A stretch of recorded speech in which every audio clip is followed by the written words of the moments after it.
Welcome to Noir Alley. This week, I am skipping outside the prescribed boundaries of film noir to pay tribute to one of the most influential American writers of the 20th century. October 4th is the birthday of Damon Runyon, a spinner of yarns, factual and fictional, including the one coming up. From RKO Radio Pictures in 1942, it is The Big Street, with Henry Fonda, Lucille Ball, and a supporting cast that can only be called Runyon-esque. This Alfred Damon Runyon character is born in 1880 in Manhattan, Kansas, but he spends most of his youth in Pueblo, Colorado, where he drops out of school after the 4th grade to work alongside his father at the local newspaper. While he is still a teenager, Runyon serves in the Spanish-American War, after which he makes his way to the Big Apple, becoming a big-shot sports writer for William Randolph Hearst's New York American. Baseball, boxing, and horse racing are his sports of choice, along with the gambling that accompanies them. Runyon's distinctive prose, which features liberal doses of wit, slang, and sentimentality, are so popular the sports section can hold him no longer. He covers major news events, political races, and court trials of the most sensational variety, spiking all with a unique manner of speech that becomes known as Runyonese. During the 20s and 30s, with his columns and articles syndicating in papers all around the country, Runyon is the most distinctive voice in American journalism. As if this is not enough, he is also a masterful short story writer, turning the ramble of Midtown Manhattan and the lives of its guys and dolls into his personal playground.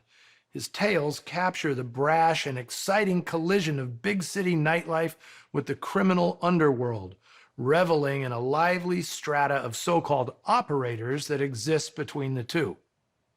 During Prohibition, while much of the press is terrifying the public with tales of renegade outlaws run amok, Runyon is spinning stories of gangsters, gamblers, and hard-luck hustlers who are comical, resourceful, and at times mawkishly sentimental. From all this verbiage emerges a new American archetype. And although Mr. Runyon could not quite claim a patent on it, nobody ever did it better. Now, here is where the noir comes in. Runyonese is suddenly so popular during the early 30s, its influence seeps into hard-boiled pulp fiction. Crooks are just not believable if they do not spout all the latest lingo. By the time the noir movement gets underway in Hollywood, Runyonese is an established aspect of American speech. Most fans may recognize noir by its shadowy atmosphere, but the value of vernacular speech to its everlasting appeal cannot be overstated. In truth, language is the most distinctively American element in these films, and no writer is more influential in creating and popularizing this new language than Damon Runyon. Some of you will need a translator for much of the dialogue in today's film, and if you are watching with closed captions, they will not do you good of any kind. I defy this so-called artificial intelligence to coherently transcribe Runyonese. When Lucille Ball is making this picture, she is still years away from becoming the queen of TV comedy. In fact, RKO is not sure what to do with a funny woman who is also, to use an apt descriptor, quite the dish. In this early starring role, she not only displays a deft way with a wisecrack, she plays a dame as selfish and cold-hearted as any femme fatale. Henry Fonda is Little Pinks, the man puppy hopelessly in her thrall.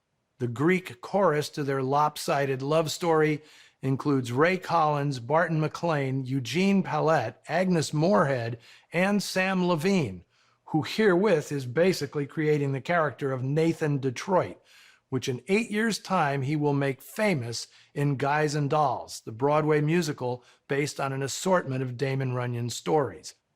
Adapted by Leonard Spiegelgas and directed by Irving Reese, here is one of only 3 movies produced by the man himself, Damon Runyon's The Big Street.